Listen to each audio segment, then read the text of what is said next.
Como les decía, vamos a hablar de la gestión de la opinión pública, pero para hablar de cómo gestionar la opinión pública, primero tenemos que entender qué es la opinión pública. Y la opinión pública no es otra cosa que la expresión colectiva de la opinión de muchos individuos reunidos en un grupo con sus aspiraciones, objetivos, necesidades e ideales en común. Esto es una percepción. Como la vez anterior les dije, la comunicación y en especial la comunicación política, que es de lo que hemos estado hablando, se trata de manejar las percepciones. Las percepciones se vuelven realidades. Entonces, la opinión pública es la percepción que tiene un grupo de personas sobre un tema específico, una persona en específica. Este tema del cual se genera la percepción generalmente es de carácter público y obviamente la política tiene que ver con lo público. Entonces, por ejemplo, tenemos una percepción, puede ser sobre el manejo de la crisis económica derivada del COVID por parte de los gobiernos latinoamericanos, ¿no es cierto? Unos me van a decir, sí, en mi país estuvo bien, pero en general la gente, el conglomerado tiene una percepción, algo que decir sobre el tratamiento que se le dio al COVID, al manejo de la crisis económica derivada obviamente de las cuarentenas, del encierro y todo lo demás.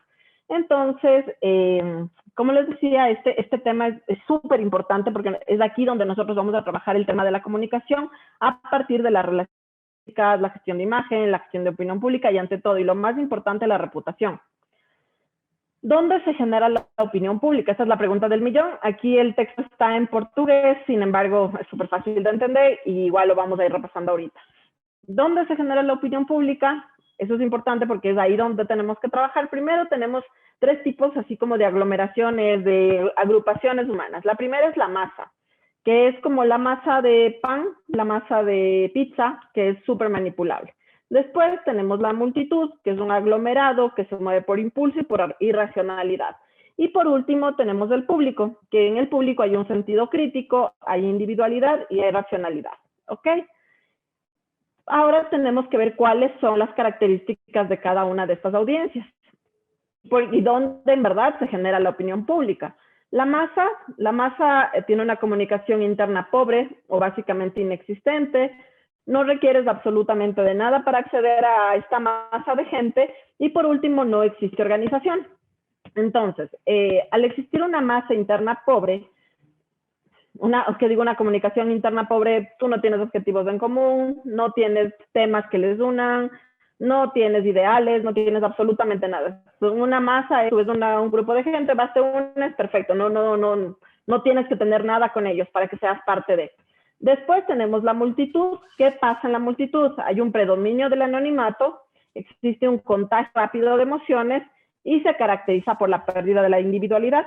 Aquí en las multitudes es donde se da este fenómeno de la manada, que hay un líder que hace algo y el resto de la manada automáticamente se va uniendo, justamente por esta pérdida de individualidad y por el contagio rápido de emociones. Ustedes han visto, por ejemplo, ayer aquí en Ecuador hubo una serie de manifestaciones de los grupos indígenas en algunas ciudades del país. Entonces, claro, ahí hay un contagio rápido de emociones del año pasado, que fue en el 2019, vivimos casi que una hecatombe aquí en Quito en especial, se tomaron varios grupos de la ciudad, hubo desmanes, hubo el incendio de la Contraloría General del Estado, se tomaron la Asamblea Nacional, destruyeron varios parques, se levantaron, por ejemplo, las piedras de los parques, de las calles, los adoquines de las plazas, fue todo un relajo, ¿no? Entonces aquí tenemos una multitud donde hay, ¿qué pasa? Además, como hay el predominio del anonimato, no importa lo que hagas, los actos vandálicos, porque simplemente estás ahí, se te confunde con la multitud y nadie te va a poder señalar. Pero después tenemos una audiencia que se llama público, y en este público es un segmento pequeño de la población con características similares. Este es un grupo temporal y su principal objetivo es encontrar la solución a un problema y se disuelve cuando este problema ha sido solucionado. Y es en este público donde se genera la opinión pública. Porque, como les decía, hay temas que, por ejemplo, en este momento aquí en Ecuador, que estamos ya con las elecciones listas para febrero 2021, los públicos van creando diversas percepciones en torno a la imagen de los candidatos. Entonces, ciertos grupos están a favor, ciertos grupos en contra, pero obviamente después de que acaben las elecciones, ese grupo se disuelve porque ya acabó el tema en común que les unía. que era el candidato que estaba corriendo para la asamblea o para la presidencia. Entonces, como les decía, estos públicos no son eternos y siempre sí tienen que tener temas en común, ideología, objetivos, metas, lo que sea, pero tiene que existir algo en común para que se cree este público. Y cuando hablamos de formación de opinión pública, es justamente en este segmento, en esta audiencia, en este aglomerado humano donde nosotros vamos a trabajar y en quién nos vamos a fijar. ¿Ok? Sin embargo, sí quiero decirles y quiero recordarles que la óptica está regida por los acontecimientos. ¿No es cierto? La opinión pública tiene rupturas, tiene quiebres, tiene además, se eleva dependiendo de los acontecimientos que se van moviendo. Por ejemplo, aquí les quiero hablar, el día de ayer fue el segundo debate de las presidenciales en Estados Unidos. Eso es un acontecimiento y seguramente las percepciones cambiaron a favor o en contra dependiendo de las percepciones que cada uno tenga de los candidatos del día de ayer. Punto número 1, la opinión es muy sensible a los acontecimientos que afectan al público en general o a un determinado segmento del mismo.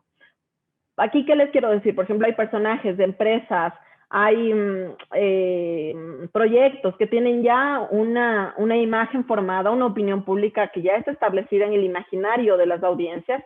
Sin embargo, viene un acontecimiento, pasa algo. Por ejemplo, esto pasó con muchos alcaldes, muchos gobernantes con este tema del COVID. Nadie vio venir al COVID. El COVID fue un acontecimiento fortuito que nadie lo vio venir, que nadie estaba preparado para eso en ningún país del mundo. Sin embargo, ocurre que habían algunos gobernantes que estaban a lo mejor con una imagen bien, una percepción bien, la opinión pública estaba a favor de ellos, y con el COVID y el manejo que dieron a la pandemia, algunos pues fueron para peor, otros fueron para mejor, dependiendo del manejo que se le dio. Entonces, sí o sí los acontecimientos van marcando hitos, por así decirlo, en la imagen y en la percepción que se tiene sobre ellos. Después que la opinión pública nunca se anticipa a los acontecimientos, solamente reacciona ante lo que está pasando. ¿Qué quiere decir? Que tú no puedes formar, antes del COVID, es el tema que más les pongo porque es el más reciente y así como el que más causó ruptura, se puede decir, en temas de opinión pública. La opinión pública, nunca la gente pensó como, ¿qué pasaría si algún día, cómo será mi gobernante? Yo tengo la imagen de que ser muy bueno manejando una pandemia. No, porque no había ocurrido. La gente ni siquiera se lo cuestionaba, no era algo que estaba en el imaginario.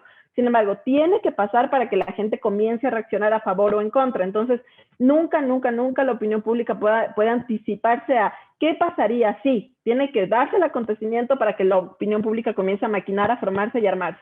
Y por eso es tan importante tener profesionales dentro de los equipos, porque generalmente la opinión pública y estos acontecimientos que les digo son rupturas, son crisis. Entonces es importante contar con profesionales que sepan de comunicación en crisis, de manejo de reputación, de cómo se manejan las audiencias para poder reaccionar bien ante estas crisis y que la opinión pública no se vea tan mermada o lastimada dependiendo de la reacción al acontecimiento.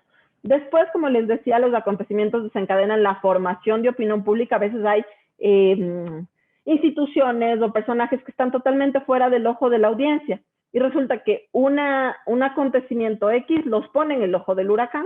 Entonces es importante saber, como les decía previamente, que esto nunca se va a anticipar, tiene que ocurrir y ahí comienza la formación. Y después que los acontecimientos importantes suelen hacer cambiar la opinión pública de un extremo a otro durante cierto tiempo de periodo. Por ejemplo, les hablo aquí en Ecuador, con el tema de la pandemia, hubo muchos casos de corrupción, de robos de medicamentos en hospitales, sobreprecio en la compra de insumos y tal. Y ciertamente, este acontecimiento que para el país fue muy fuerte, sí hizo que ciertos personajes políticos cambien un tema, o sea, una opinión que se tenía sobre ese personaje o institución completamente, 180 grados, dependiendo de si estuvieron involucrados o tuvieron algo que ver con el tema del robo de insumos, de los sobreprecios y tal. Entonces, sí, definitivamente los acontecimientos fuertes, importantes, disruptivos, logran cambiar la opinión pública de un lugar a otro. Ahora, la opinión pública obviamente sí se crea a través de una exposición fuerte, de un estallido de los mensajes, de las cosas que están pasando. Y aquí nuevamente les quiero hablar, por ejemplo, en temas de política, los escándalos que saltan a la opinión pública definitivamente tienen muchas veces como plataforma los medios de comunicación. A veces sí tenemos a las plataformas digitales, ahora que es un boom, a veces los medios de comunicación, ¿se acuerdan que hablábamos de que muchas veces tratan de responder a cierto tipo de intereses? Las plataformas digitales logran hacer que salten, pero siempre es importante que cuando ya se va a subir el tono, sí sea respaldado por la plataforma mediática. Entonces aquí les traje unas 3 frasecitas que me parecen importantes para entender la influencia de los medios de comunicación en la formación de la opinión pública. La prensa es el tribunal de la opinión pública. Esto lo dijo el filósofo inglés Jeremy Bentham. La prensa es crucial para la difusión de la opinión pública. A ver. Y por último tenemos que el propósito de los medios, esto lo dijo Noam Chomsky, que ya sabemos cuál es su postura, el propósito de los medios tradicionales no es de informar, es dar forma a la opinión pública según los intereses del poder. Y sí, un poco vamos a tratar ese tema más adelante para que se entienda cómo los medios de comunicación fomentan a favor o en contra de la formación de la opinión pública, sobre tal o cual tema. Pero hay un tema que es importante entender y ahí es donde yo les decía es mi área de especialización.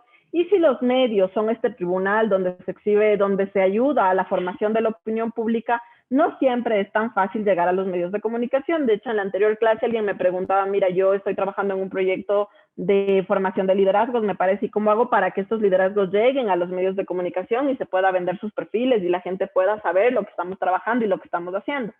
Entonces, es importante saber que existen 2 maneras de llegar a los medios de comunicación. La una es la manera directa, que es por medio de eventos con medios de comunicación, a los cuales se les invita para que formen parte de boletines de prensa, ruedas de prensa, entrevistas, toda la información que nosotros directamente como personaje o como institución le hacemos llegar directamente al medio de comunicación. Y tenemos otra manera que es la persuasiva, que es por medio de campañas de marketing, campañas de comunicación, que la idea es no decirlo de frente, pero sí informar desde otra perspectiva y, como les digo, persuadiendo un poco a las audiencias de lo que nosotros queremos informar. Yo lo que siempre recomiendo es un mix de estas 2 cosas, de trabajarlo de una manera directa y también de la manera persuasiva, dependiendo de las audiencias a las cuales queramos llegar. Por ejemplo, con los medios de comunicación, yo que trabajo 14 años con medios, no soy periodista, pero trabajo directamente con los periodistas, muchas veces me han dicho que no hay campañas de comunicación dirigidas a los periodistas en muchas de las instituciones públicas en especial. Entonces, siempre es importante tomar en cuenta al periodista no solamente como a quien yo voy a recurrir para dar información, sino como uno de los públicos vinculados a mi organización, a mi institución, al personaje que estoy manejando. Entonces, siempre tomen en cuenta que para poder llegar a los medios de comunicación se les debe tratar como aliados, ¿ok? Pero obviamente todo este tema que hablábamos de eventos, boletines, ruedas de prensa, entrevistas, campañas y tal, no pueden ser dirigidos de una manera a la loca, no puede ser llevado así como, bueno, hoy me levanté y voy a comunicar esto porque sí, porque mi candidato, porque mi institución hizo tal tema, entonces yo voy a comunicar con un boletín de prensa. No, todo debe ser guiado por un plan estratégico de comunicación. Todas las acciones deben ir dirigidas a cumplir este plan. ¿Cuáles son los pasos básicos de la estrategia de comunicación? Punto número 1, tenemos que fijar objetivos. Y por eso les decía hace un ratito, tú no te puedes un día levantar y decir, ay, voy a subir esta foto a mis redes porque sí, porque me gustó. No funciona así. Entonces, tenemos que fijarnos de un objetivo. ¿Cuál va a ser mi objetivo? Subir mi posicionamiento, que la gente me vaya cambiando la imagen que tiene de mí. En fin, hay 1000 objetivos que se pueden fijar. Y lo primero, antes de arrancar todo, es fijar objetivos generales y objetivos específicos. Después tenemos el desarrollo del plan de estrategias y tácticas, que también aquí se incluye las acciones específicas de estas tácticas, cronograma de actividades, aquí se ven algunos temas. Y por último tenemos la implementación de la estrategia de comunicación. Ok, ¿y cuáles son las fases con las que cuenta la comunicación? En primer lugar, se comunican las actividades planificadas previamente en este plan de estrategias y tácticas, se comunica de las actividades que se han planificado y que se van a ejecutar. Creo que les dije en la clase anterior, pero es un tema que a mí siempre me llama la atención, porque las instituciones olvidan al público interno, cuando el público interno es el que primero se debe trabajar, porque son los mejores voceros, los mayores voceros, y eso pasa mucho en las instituciones públicas, que la gente que trabaja para esa institución pública se entera de las acciones comunicacionales ya cuando están al aire, cuando ve un comercial en televisión y tal, y no se les informa previamente de, miren, vamos a lanzar una campaña que va a tratar sobre tal tema. Entonces la gente no puede ser voceros de esa campaña porque ni siquiera la conocen. Entonces estamos desperdiciando un montón de buenos voceros al no comunicar esas actividades que se han planificado. Después ya tenemos el control de la comunicación, qué se va a hacer y tal. Y por último tenemos la fase de difusión, que es cuando realmente ya se disparan las campañas de comunicación y relaciones públicas y de gestión de opinión pública. Entonces, sí les pido que en estos 3 pasos tengan mucha atención, porque ante todo el control de la comunicación es vital para ver cómo se va manejando, cómo va saliendo y tal. Y por último tienen la fase de difusión. Les doy un caso. Aquí en Ecuador, por ejemplo, ocurrió durante la pandemia que hubo muchos errores de la Secretaría de Comunicación. De hecho, fue muy criticado. Hubo un cambio de secretaría en plena pandemia, de secretario en plena pandemia, porque, por ejemplo, lanzaron un spot que fue así como cumbre, ¿no? En el cual la gente estaba pidiendo más atención en los hospitales. Yo creo que pasó eso en todo el mundo, que hubo una crisis en las salas en las unidades de cuidados intensivos y la gente pedía, ¿no? Más camas, más hospitales y tal. Y el gobierno nacional decidió lanzar una campaña hablando de los campos santos.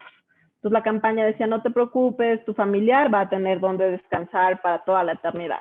Cuando la gente lo que necesitaba es que le hables de estamos cuidando por tu salud, lo que se habló fue no te preocupes que vas a tener donde enterrar a los muertos. Entonces, fue una campaña que se lanzó en redes y no duró más de creo que 2 horas o 3 horas al aire y les tocó dar de baja. Entonces, eso es justamente porque no hay un control de la comunicación. Por eso siempre es importante que la última fase que se lleve es la de difusión, después de ya hacer absolutamente todos los controles necesarios.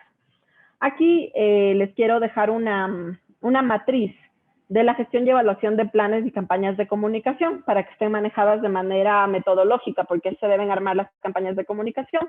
Muchas veces no, pero o sea, me pasa constantemente que todo el mundo cree que puede opinar de comunicación. Yo generalmente no me meto en las áreas de mis colegas, no opino sobre derecho, no opino sobre ingeniería, no opino sobre áreas técnicas, pero todo el mundo cree que puede hablar sobre cómo se gestiona la comunicación cuando no es así. Entonces, la matriz que yo les dejo es para que se maneje, como les digo, de una manera metodológica, una campaña de comunicación estratégica. En primer lugar este es el modelo RACE, se llama así en español, por Research, Analysis, Communication y Evaluation. Entonces, en primer lugar investigamos, se analiza la situación, el entorno, se identifican los asuntos de interés, así como los stakeholders o los públicos vinculados y los públicos meta, las audiencias, porque si nosotros no sabemos a quién vamos a dirigir nuestro mensaje, qué está en eso, cuál es el mood, en qué estado se encuentra nuestra audiencia, qué tipos de mensaje quiere recibir, nosotros podemos decir misa, que si no es lo que ellos necesitan en ese momento, simplemente no vamos a conectar y no va a servir de nada. Entonces, por eso siempre es importante hacer una investigación y un análisis previo de las audiencias en especial. Después viene la planificación de la campaña, que es definir las ideas y fuerza de la comunicación que va a tener, elaborar estrategias para alcanzar los objetivos y determinar plan de medios y acciones comunicativas. Aquí en la planificación se toma en cuenta absolutamente todo y un área que les encanta saltarse es la de los recursos, porque justamente es importante antes de lanzarse a realizar una campaña saber con cuántos recursos contamos, me refiero a recursos económicos, logísticos, de personal, cuento con todo lo necesario, porque a ver, yo puedo tener el mega objetivo armado, puedo planificar la campaña más guau que se imaginen, pero si no tengo el presupuesto, el personal y la logística para llevarla a cabo, eso simplemente no va a pasar. Entonces, siempre es importante tener estas 3 cosas en cuenta en la fase de planificación para que en el momento de desarrollar y de ya implementar no nos falle absolutamente nada. Después tenemos la implementación de la comunicación, que en esta etapa se lleva a cabo ya la comunicación per se y con el desarrollo de un calendario de acciones para ejecutar. Se da un monitoreo a las acciones de comunicación y se controlan los recursos necesarios para ello. ¿Qué quiere decir? Siempre todo plan de estrategias y tácticas de comunicación debe contar con un calendario, porque nunca voy a cumplir mi objetivo si yo no digo, a ver, en un plazo determinado de tiempo voy a estar acá. Entonces, si yo no voy cumpliendo el calendario de acuerdo a lo planificado, simplemente no voy a llegar a cumplir mi objetivo en el tiempo necesario, porque no es lo mismo decir de aquí, por ejemplo, les hablo ahorita de Ecuador, la campaña oficial comienza en el 31 de diciembre, me parece ya el 1 de enero. No vamos a nunca poder decir, yo quiero en el objetivo, tú te fijas, de aquí a 2 meses tengo que subir el nivel de conocimiento de mi candidato en tal provincia, en tal ciudad, en estas zonas que son las de mayor fuerza electoral, ¿no es cierto? Pero si yo no tengo esto en un cronograma y todo armado, pues me van a pasar 5 años y no va a llegar diciembre y que mi candidato no logra posicionarse. Entonces siempre tomen en cuenta que esto debe estar sí o sí en un calendario de actividades y se tiene que ir haciendo una revisión constante. Y por último tenemos la evaluación de la campaña. Aquí se monitorea la campaña para ver el desarrollo y la reacción de las audiencias frente a los mensajes que yo he ido dando. Aquí la reacción puede ser positiva o negativa y como les decía, en este caso que les comenté de la campaña de los Campos Santos que lanzó el gobierno de Ecuador, la reacción obviamente fue negativa y les tocó bajar la campaña. Entonces, si no hay esta etapa de evaluación, tú puedes seguir informando y simplemente no te hubieras bajado la campaña porque ni te enteras si el público está recibiendo bien, lo está recibiendo mal. Y como siempre lo digo, la comunicación es un ente vivo. La comunicación va mutando todo el tiempo, minuto a minuto, porque la comunicación tiene que ver con nosotros, con los seres humanos. Y obviamente nosotros vamos cambiando, nuestras circunstancias van cambiando. Entonces la comunicación se va haciendo ajustes, pero el objetivo final de la comunicación, ese no cambia. Entonces siempre tenemos que responder al objetivo de la campaña. ¿Ok? Perfecto. Ahora, siempre les hago énfasis en esto. Cuando hablo de relaciones públicas, de gestión de la opinión pública y de la gestión de la reputación, yo siempre recuerdo el primer día de clases, cuando yo soy licenciada en Relaciones Públicas y Comunicación Organizacional. Mi primer día de clases, un profesor que era así nuestro decano de la facultad y era el maestro de las relaciones públicas, nos dijo, ¿ustedes por qué se pusieron en esta carrera? O sea, ¿qué les llamó la atención? Y mucha gente decía, confundía el tema y decía, güey, porque yo soy súper bueno haciendo amigos, porque a mí me gusta, yo siempre soy el alma de las fiestas, porque yo conozco mucha gente, porque tengo una agenda enorme de contactos. Entonces él nos decía, no, las relaciones públicas no pasa por ahí. Las relaciones públicas son el arte de la persuasión. Cuando tú haces relaciones públicas se trata de que tú logres que tus audiencias conecten con lo que tú estás diciendo, con que la gente que te está escuchando crea el mensaje que estás dando. Entonces, de eso se trata en verdad mi trabajo, de hacer que esta gestión de opinión pública, que estas percepciones que se van creando en el imaginario de las audiencias, sea el más favorable para la persona con la que yo trabajo, para la institución que yo represento, porque de eso se trata, de persuadir. Y una cosa es persuasión y otra cosa es manipulación, que ahorita vamos a hablar de las teorías de la comunicación de masas. Ok, son muchas teorías, pero aquí este tema es un poquito pesado, entonces puse a las que según yo tienen mayor representatividad. Primero es la teoría de la aguja hipodérmica. En esta teoría supone que la propaganda tiene una influencia directa en las percepciones del público, del aglomerado al que vamos a comunicar. Esta es una teoría que habla mucho de la fuerza que tienen los símbolos, las películas, los discursos. Se supone que mientras tú vas dando la información, eso va permeando ya en el cerebro de las personas, se va formando la percepción que tú quieres. Esto hace que las poblaciones tengan la percepción que lo que dicen los noticieros y medios de comunicación es cierto y no puede ser verificado ni contrastado. Y no solamente los noticieros y medios de comunicación, hablamos, como les decía, de discursos, de un millón de temas. Aquí, por ejemplo, tenemos un ejemplo buenísimo que es la propaganda nazi. Ellos trabajaban mucho con esta teoría de la aguja hipodérmica, por eso la simbología, la grandilocuencia de los discursos hitlerianos, era un tema así de yo salgo, lo digo y directo al cerebro de las personas. Pero ¿qué pasa? En esa época yo creo que sí, eran mucho más maleables y manipulables las audiencias. ¿Por qué? Porque tú solamente tenías acceso a lo que te decía la radio, a lo que te decía la televisión, a lo que te decía directamente el discurso oficial. ¿Tú cómo ibas a contrastar si eso es verdad o mentira? No tenías otras fuentes de información. Entonces, lo que te decían, en efecto, se convertía en la realidad. Y eso, por ejemplo, se ve ahora, bueno, ya voy para allá, pero el tema es, si eran más manipulables que hoy, porque hoy tenemos muchas más fuentes de información.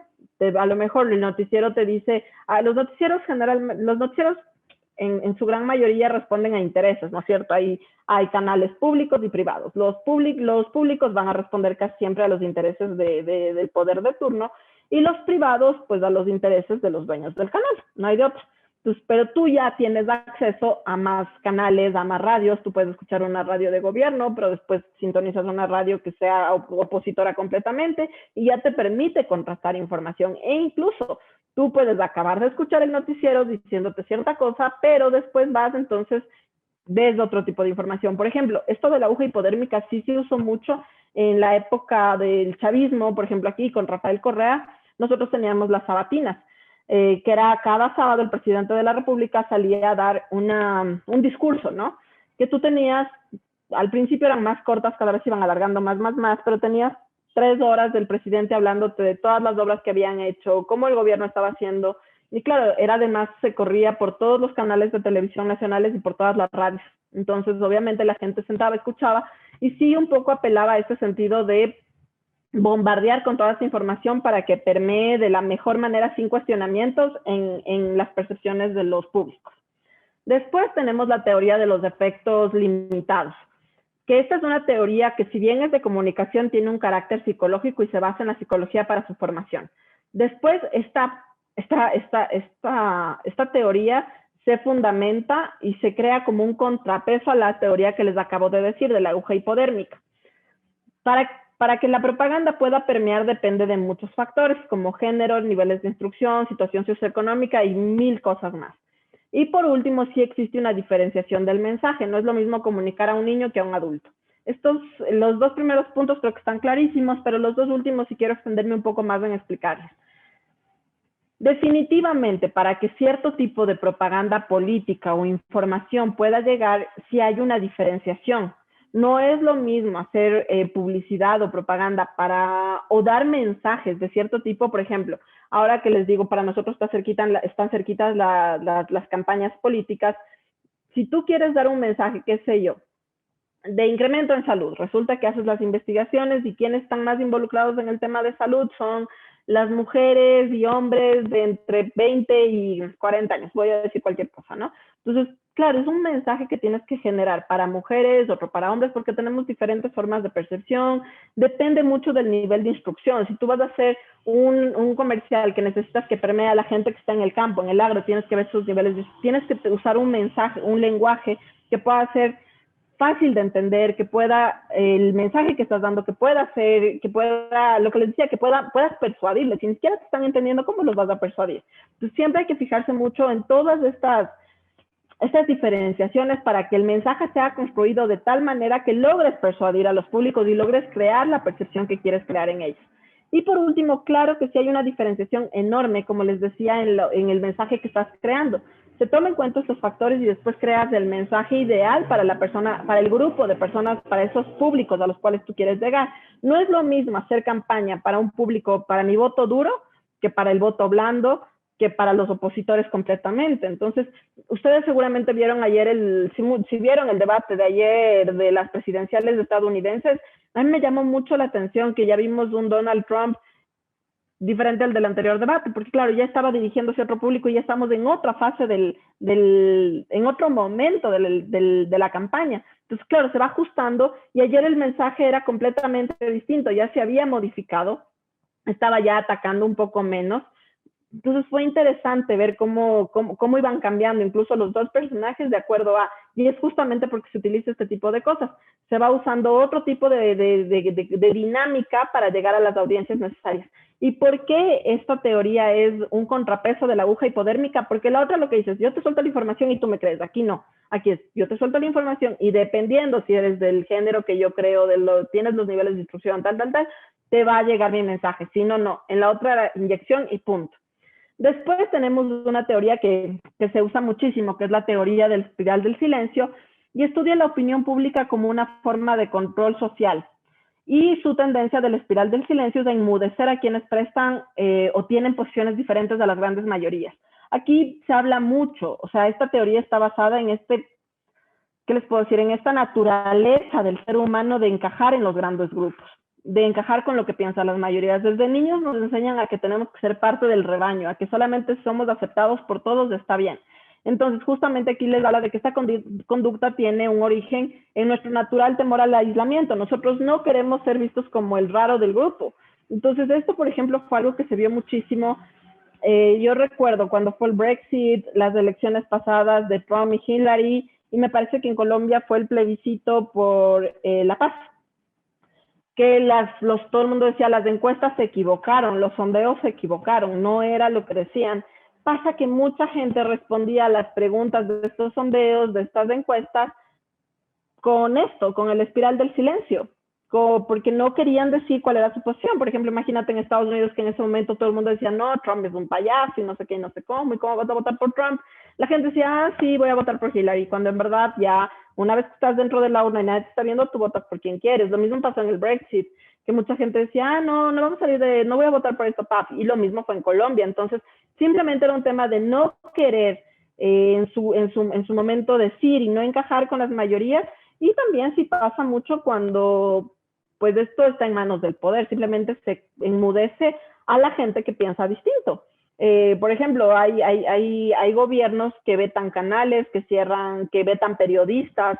Aquí hemos visto mucho de periodistas que le sacan de todos los medios por presión de gobierno para que no puedan hablar en contra. Y no solamente aquí, yo sé que esto pasa en muchos países, que tú ves que el poder acalla a quienes piensan distinto y tienen una voz diferente. Pasa, por ejemplo, en Venezuela, lo vemos a diario. Entonces, sí es un tema de que esa teoría tiene mucho que ver, porque cuando son temas opositores simplemente desde los medios de comunicación no se habla, cuando son escándalos de gobierno que no compete, no conviene que se sepa, que filtran a la ciudadanía, no se habla. Entonces, es una teoría que también se aplica mucho, como les digo, en el tema de encuestas, de análisis de data y también en gestión de opinión pública.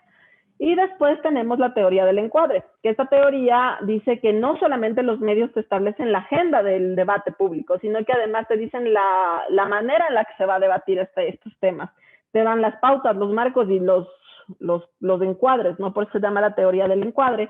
Y lo que pasa es que pretenden favorecer una determinada interpretación de los hechos sobre los que se están informando.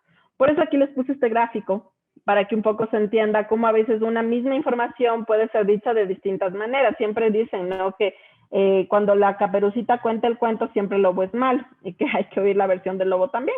Entonces aquí les pongo este gráfico porque, claro, en una opción tenemos el 75% fat free y en la otra tenemos 25% fat, o sea, solo 25% de grasa. Entonces todo depende de cómo cuentes la historia para que la percepción vaya mutando en las audiencias a las cuales tú quieres llegar y permear con tu mensaje. Y estas teorías que les acabo de explicar, que les acabo de dar, sí dejan mucho que reflexionar. Les puse esta viñeta que me encanta de Kino, que dice, por suerte la opinión pública todavía no se ha dado cuenta que opina lo que quiere la opinión privada.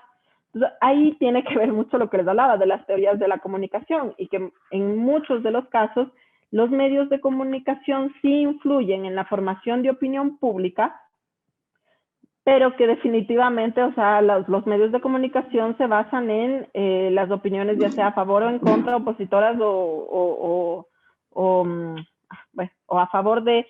Entonces vamos formándonos una percepción que es lo que los grandes poderes quieren de tal o cual tema. Yo por eso siempre digo, infórmense, ahora más que nunca. Quien no quiere tener información es porque no quiere nomás, porque hay mil formas de obtener de fuentes de información. Por favor, apaguen los micrófonos, gracias. Me desconcentré, perdón, pero es que los ruidos fuertes me sacan un poco. Entonces les decía, el tema está en poder entender, y ahora que tenemos tantas fuentes y formas de informarnos, ya ahora tú puedes, como les decía hace un rato, escuchar diferentes radios, diferentes posturas. Por ejemplo, a mí misma me dicen, tú que trabajas en opinión pública, ¿qué haces? Lo primero que hago en la mañana es levantarme y leer por lo menos 3 periódicos de diferentes tendencias para leer.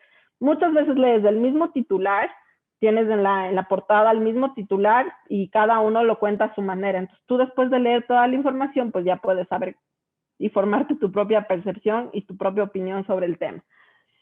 Pero aquí viene un tema ya más fuerte, que es lo que me encanta a mí, y es en lo que yo trabajo, que es toda esta opinión pública, esta formación, cómo llega a los medios de comunicación. Generalmente llega por una oficina de prensa que existe en las instituciones públicas, en los partidos políticos, o que los candidatos contratan gente para que se trabaje esta información antes de que llegue a los medios de comunicación.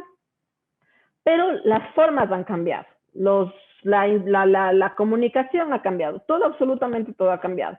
Ahora ya no tenemos, justo yo en esta presentación no puse por ahí, hay una presentación que habla de los cambios que ha habido en los gabinetes de comunicación a lo largo del tiempo. Entonces, ya que han cambiado, ustedes pueden ver en esta imagen mismo, ya no hay papeletas, ya no hay libretines, ya no hay esferos, todo es digital, todo es pantalla, pantalla, pantalla. Entonces, ya que el gabinete de prensa ha mutado a gabinetes de comunicación y los tiempos han cambiado, creo que es el momento de que cambie absolutamente la forma de hacer comunicación. Y hoy más que nunca manda el mensaje y no la ideología. Justo hoy puse un tweet que decía, nunca se olviden que sí es importante el mensaje y el mensajero. Porque penosamente a veces tú pones a decir cosas a gente que no tiene credibilidad, que no ha sido formada, que simplemente no encuadra con el mensaje que estás dando y no funciona absolutamente nada. Y en esta época en la que absolutamente todos nosotros contamos con estos aparatitos para hacer comunicación, lo que manda ahora es el pantalla a pantalla. Ahora mismo con ustedes estoy, ¿cuántas personas están conectadas? No sé cuántos participantes tenemos en este momento en el foro, pero 120 imagínense, personas. 120 personas están conectadas en este momento conmigo y todos estamos a través de pantallas. Entonces, a veces, por ejemplo, los rumores, las fake news, es una locura como es lo que más vuela por redes sociales y todo es por medio de las pantallas, todo es por medio de computadoras, teléfonos, es una locura ahora como el pantalla a pantalla ha ido mutando y ha ido cambiando las dinámicas de la comunicación y de la percepción de la opinión pública. Entonces, ya que hemos evolucionado en los canales y en las formas de comunicación, ¿por qué también no evolucionamos en la manera en la que hacemos comunicación estratégica? Entonces, yo les decía, generalmente un gabinete de prensa lo único que hace es redactar notas de prensa, mientras que un gabinete de comunicación comunica. Un gabinete de comunicación tiene absolutamente otras funciones y es momento de que nosotros también cambiemos y evolucionemos con esos cambios vertiginosos que va dando el día a día. El jefe de prensa ya no existe. Ahora la figura que existe es la del gabinete de comunicación. Antiguamente el jefe de prensa de una entidad pública, de un personaje público, era un dios. O sea, era una persona que tenía absolutamente mando y todo sobre todo el mundo. Entonces era así un iluminado. Se lo veía desde abajo nada más.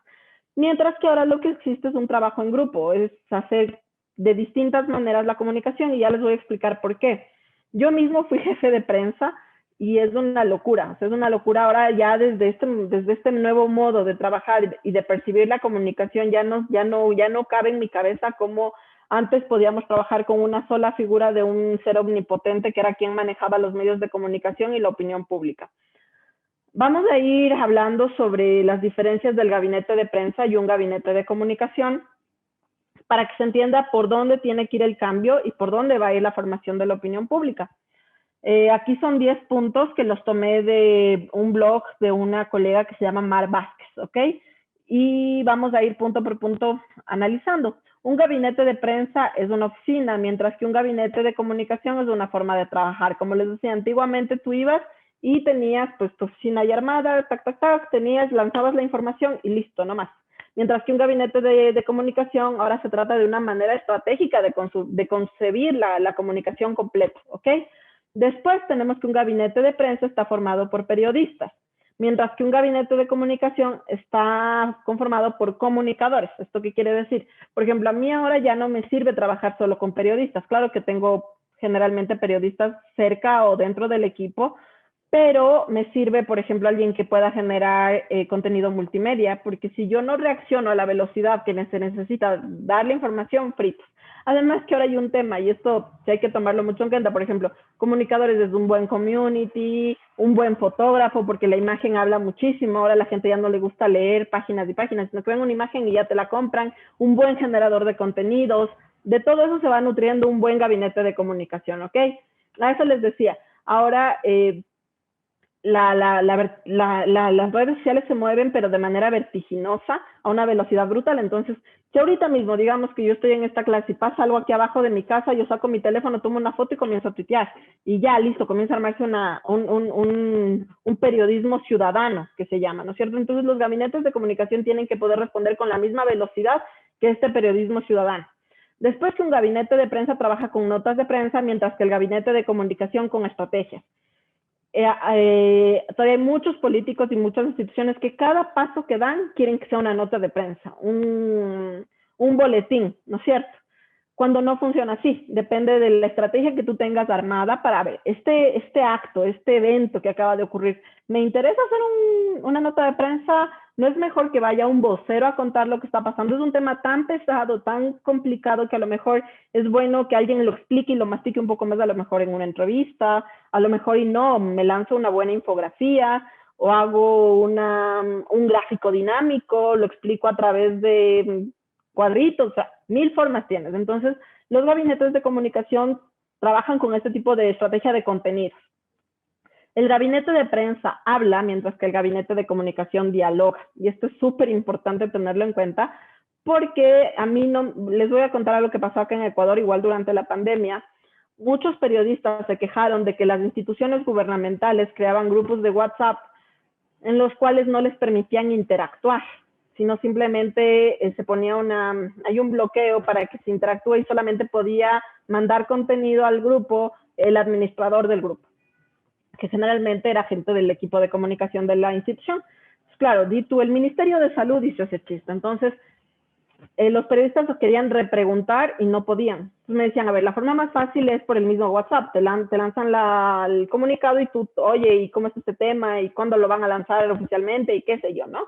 Pero no, entonces lo que tú ahí haces es simple, no estás comunicando, porque en la comunicación normal existe un emisor y un receptor del mensaje y tiene que haber una retroalimentación, sí o sí tiene que haber feedback de los contenidos, si no, no sirve. Entonces, cuando tú solamente hablas, no comunicas, simplemente informas, no eres un gabinete de comunicación en lo más mínimo. Después tienes que un gabinete de prensa trabaja para informar a lo externo, mientras que un gabinete de comunicación también lo hace a lo interno, que es lo que les decía, que muchas veces se olvida de que, ay, sí, voy a formar una super imagen a lo externo y por dentro tengo gente que dice, no, esta institución es fatal, o este candidato es así, asado y cocinado. Pues no se preocupan también de comunicar a las personas, a la gente que está dentro de la organización, del partido y tal, los valores, las campañas que se van a lanzar, incluso para empoderarlos y que se sientan parte de. Siempre o casi siempre se despreocupa este público que es tan importante. Entonces no se olviden que un buen gabinete de comunicación también trabaja con esta audiencia. Después tenemos que un gabinete de prensa informa de la imagen de la institución, mientras que un gabinete de comunicación proyecta la imagen de esta institución que primero se ha creado. ¿Se acuerdan que les dije en este método, en RACE, que lo que primero se tiene que hacer es una buena investigación? Bueno, a partir de esa investigación nosotros vamos a ver cuál es nuestra imagen, de una buena auditoría de imagen, vamos a ver cuál es nuestra imagen real, cuál es la imagen ideal, cuál es la imagen, o sea, ya ibas viendo, a ver, si esta es mi imagen, desde aquí parto, ¿cómo quiero que la gente me perciba? ¿Qué quiero crear? Entonces, a partir de esa imagen que ya me he imaginado, la he creado, la he planificado de manera estratégica, voy proyectando, tanto a lo interno como al externo. Mientras que el otro simplemente, el gabinete de prensa solamente informa, más nada, no tiene una estrategia. El gabinete de comunicación, de prensa, responde mensajes, el gabinete de comunicación crea los mensajes. Esto es importantísimo cuando tenemos voceros que, por ejemplo, van a los medios de comunicación. Yo siempre les digo a mis voceros, cuando les toque enfrentar a los medios, ustedes no van a responder las preguntas del periodista, ustedes van a dejar mensajes. Aquí se usan puentes, se hace un buen media training, se utiliza 1.000.000 de tácticas, 1.000.000 de cosas para crear y para poder posicionar esos mensajes. Se crea y se posiciona. Sino lo que simplemente a veces los periodistas casi nunca te van a decir, a ver, ¿tú de qué quieres hablar? ¿Qué te tengo que preguntar para que te luzcas? Eso no va a pasar. Entonces tú tienes que entender que tú a los medios vas justamente a posicionar y a crear esos mensajes. Número 8, un gabinete de prensa trabaja en hechos pasados, mientras que un gabinete de comunicación trabaja siempre en tiempo real. Esto es súper importante. El otro día vi un tuit de una periodista que decía, hablando de un evento de un ministerio acá en Ecuador, decía, ¿cómo es posible que el evento pasó hace 7 horas? Yo ya tengo la nota lista con el video y el ministerio en este momento, 7 horas después, acaba de lanzar el comunicado de prensa. Entonces, no funciona así, como les decía. Cuando ustedes quieren saber si algo es verdad o mentira, lo que hacen es vienen a su celular, chequean Twitter, dicen, a ver, ¿verdad? ¿Quién ha tuiteado ya sobre si esta gente, este periodista está bien, es creíble, es una buena fuente? Tal, sí ocurrió lo que dicen que ocurrió. Entonces, un gabinete de prensa tiene que moverse a esa velocidad para que pueda cumplir bien. Por ejemplo, el otro día me decían, ¿tú cómo haces? Fácil, o sea, si ya sé que va a haber un evento, por ejemplo, qué sé yo fui secretaria de comunicación de la Asamblea Nacional del Ecuador, nosotros todos los días lunes nos reuníamos, por ejemplo, unas 8 o 9 cabezas de las jefaturas de la Secretaría. Les decía, a ver, esta semana tenemos tal ley, esto se va a aprobar, tenemos esto otro en las comisiones que va a haber, en la de salud, en la de fiscalización, en la de Listo, ¿cómo vamos a comunicar? Como la Asamblea Nacional del Ecuador tiene su canal legislativo, radio de la Asamblea, redes sociales propias, redes por comisiones y todo, entonces unificábamos el mensaje y cada uno se disparaba por su canal, pero con un solo mensaje.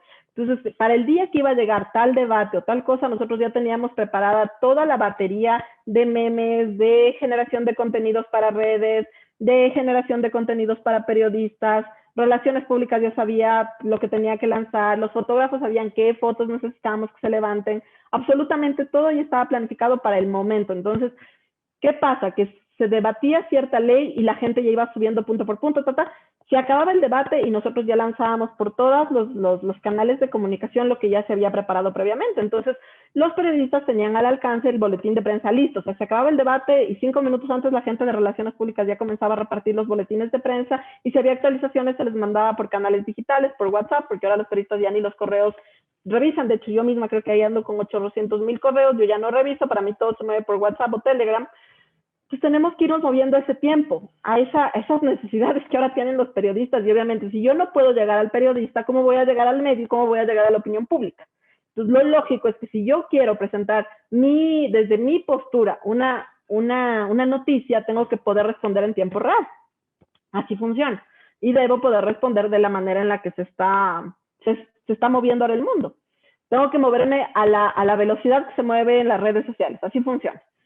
Un gabinete de prensa trabaja con los medios de comunicación, mientras que un gabinete de comunicación trabaja con los ciudadanos favoreciendo el diálogo social. Aquí es lo que les decía, por ejemplo. Y aquí nuevamente me remito a mi época de secretaria de la Asamblea Nacional. Una de las primeras políticas que yo instauré al entrar a la Asamblea fue no se bloquean ciudadanos. Solamente trolls, cosas que uno ya va percibiendo que son fakes, que son para atacar, eso se bloquea. Pero ciudadanos reales que se están quejando, que están diciendo que tal, eso no se puede bloquear, porque tú tienes que mantener un diálogo directo. Por ejemplo, a mí me encantan las cuentas de funcionarios públicos, de candidatos, ahora que estamos en plena campaña, que bloquean gente real simplemente porque les dicen sus 4 verdades. A ver, tú eres una autoridad, tú vas a mandar para todos, y es lo que yo siempre les digo a mis clientes. A ver, cuando tú gobiernes, no vas a gobernar solamente para los tuyos, vas a gobernar para los 17 millones de ecuatorianos que somos, entonces no te van a todo el tiempo decir cosas bonitas. Y si tú no generas ese diálogo ciudadano desde las redes sociales, ¿cómo hacemos en la vida real? O sea, en el cara a cara, en el carne y hueso. Es imposible. Entonces, los gabinetes de prensa, como les decía, se centran en que simplemente los medios de comunicación tengan esto. Pero ahora que existe los blogs, las redes sociales, como les decía, el periodismo ciudadano, existen tantas formas de que se permee la información que si tú no logras tener un diálogo real con los ciudadanos, te fregaste. A mis candidatos siempre le digo, mira, en redes sociales es la mejor forma que tienes para comenzar a interactuar e incluso entender cuál es el mood real de cómo la gente te está percibiendo. Entonces, nunca olviden esto. Trabajen y vean bien sus audiencias en la ciudadanía. Y punto número 10, un gabinete de prensa informa de las crisis de la institución, mientras que un gabinete de comunicación las resuelve.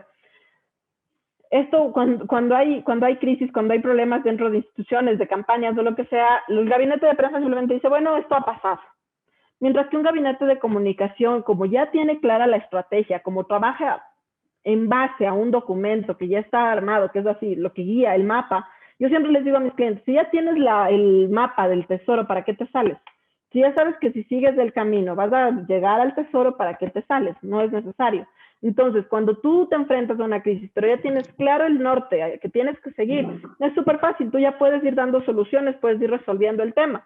Entonces tienes que tener voceros preparados, tienes que tener ya, por ejemplo, nosotros tenemos un fichero de crisis que se llama, ¿no? Que antes lo teníamos en fichas de verdad, ahora ya está todo digitalizado, pero en verdad es, a ver, en caso de que exista una crisis sobre este tema, ¿a qué líderes de opinión, a qué influenciadores, a qué periodistas tengo que acudir?